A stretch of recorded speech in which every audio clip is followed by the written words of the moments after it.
ممكن المايك عندي إعلان. حياك الله يا الفالح. تفضل يا فالح، معك اللاقط. حياك الله، تفضل. السلام عليكم ورحمة الله وبركاته. اللهم صل على سيدنا محمد. سامعيني؟ اللي سامعني يضغط واحد حتى يتأكد أن الجميع يسمعني. اللي سامعني يضغط واحد حتى يتأكد أن الجميع يسمعوني. الجميع يسمعوني. اللي سامعني يرفع واحد حتى. الحين سامعيني؟ سامعيني. الحمد لله. أولا أريد أن أقول لكم أو أبشركم أنني من الليلة أصبحت سنيا 100%.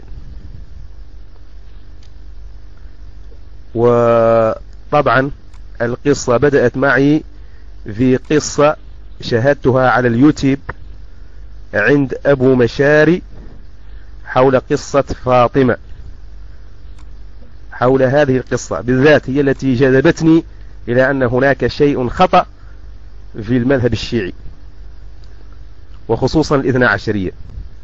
لذلك من هذه القصة بدأت أبحث عن الحقيقة حتى وجدتها في هذه النقطة، في هذا البالتوك الذي يديره أبو مشاري. وحقيقة أبو مشاري قد أقنعني 100% أن المذهب السني هو المذهب الأصح 100%، وهو الذي يوصل صاحبه إلى الجنة مباشرة. لذلك جزاكم الله خيرا، لأنك فتحتوا لي ستار كان مسدول علي. لذلك جزاكم الله خيرا. وأنا كنت أبحث عن الحقيقة ووجدتها هنا معكم ولله الحمد، خصوصا عندما حاورت هذا الرجل الذي يقال له أبو دمعة. لذلك أبشركم يا إخواني واعتبروني أخا لكم من هذه اللحظة، أخا لكم في الله أولا، وأخا لكم في الإنسانية. وإن شاء الله سوف أبذل مجهودي كله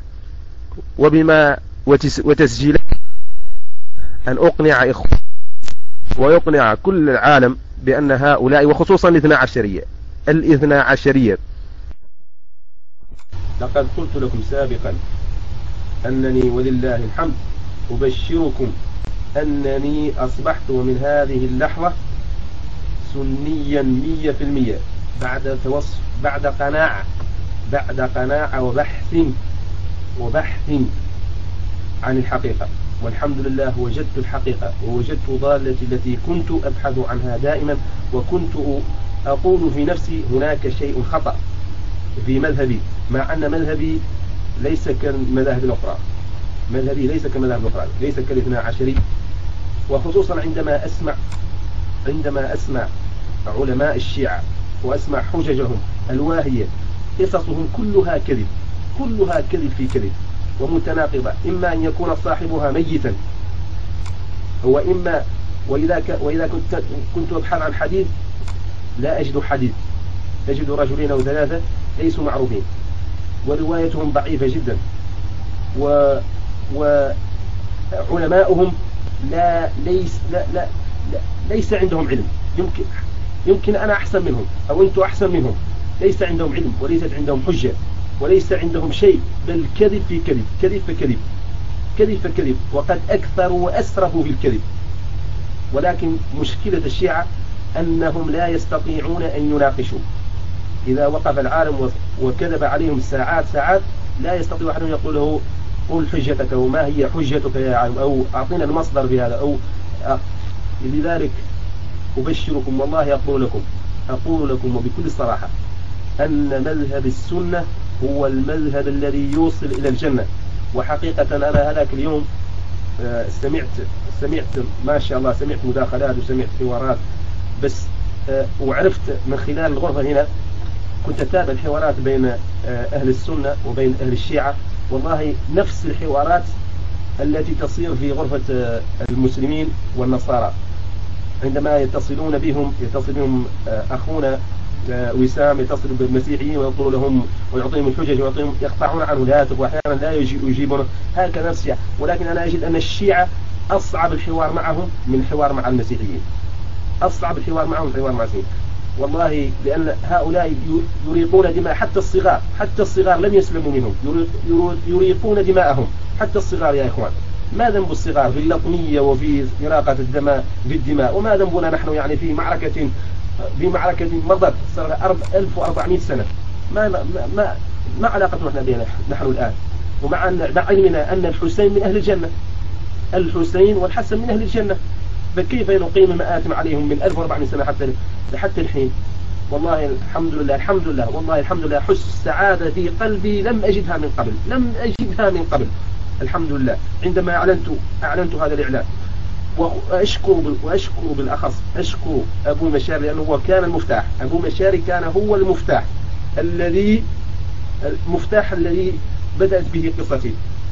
وأشكر أبو سعد على سعة قلبه وسعة ورحابة صدره وحواره البناء وحججه القوية، وجزاكم الله خير. وأسأل الله رب العرش العظيم أن يوفقنا لما يحب ويرضى. وقد دخلت غرف الشيعة ولم يحاولوني حتى ولم يتركوني أدخل الغرفة، عندما وجهوا الأسئلة يطردونني من غرفهم مباشرة، حتى أصبحت لا أدخل غرفهم بسبب مما يحطوني في البان أو يحطوني أو يطردوني. والله هذه حقيقة أقولها لكم، عندما غرفهم أدخلها، لما أدخلها ويعرفوني ويعرفوا من خلال أسئلتي يطردوني مباشرة، لا يقبلوا النقاش في هذا الموضوع. وجزاكم الله خيرا وأطلت عليكم، والحمد لله، والله يجب أن تحمدوا الله بالليل والنهار. ولكن أقول لكم شيء، أنا كل صلاة ألعن الاثنا عشرية من ألفهم إلى يائهم، كل صلاة، لأنهم هم الذين يوصلون لكل هذه المآسي التي نحن فيها، وجزاكم الله خيرا وما قصرت. وإلى الأمام يا إخوان، لا تقصروا، أنتم يمكن يكونوا معكم وحدين بس يستمعوا الحقيقة، بس يستمعوا يشوفوا يعني شو الحق وشو يتبعوا، مثل حكايتي أنا في معكم ناس يستمعوا يريدون يعرفوا الحق.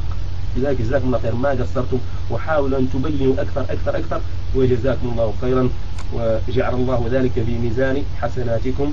والسلام عليكم ورحمة الله وبركاته. الله أكبر الله أكبر الله أكبر ولله الحمد. الله أكبر الله أكبر الله أكبر ولله الحمد. ولكن يا أخي الحبيب لا تلعنهم في صلاتك، بارك الله فيك، لا تلعنهم في صلاتك، بل ادعوا الله أن يهديهم.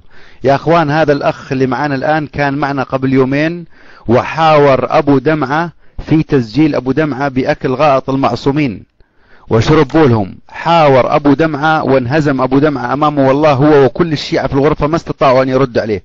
ودعا له أخونا حيدر الكرار، الله يجزاك الخير. تسمعني يا حيدر تسمعني؟ حيدر الكرار تسمعني؟ أخونا الحبيب حيدر موجود معنا في الغرفة. حيدر الكرار دعا له في جوف الليل، والله دعا له أن يهتدي في جوف الليل، والله وأسأل الله تعالى أن يجزاك الخير يا حيدر، أنت والعم بومشاري وكل من ساهم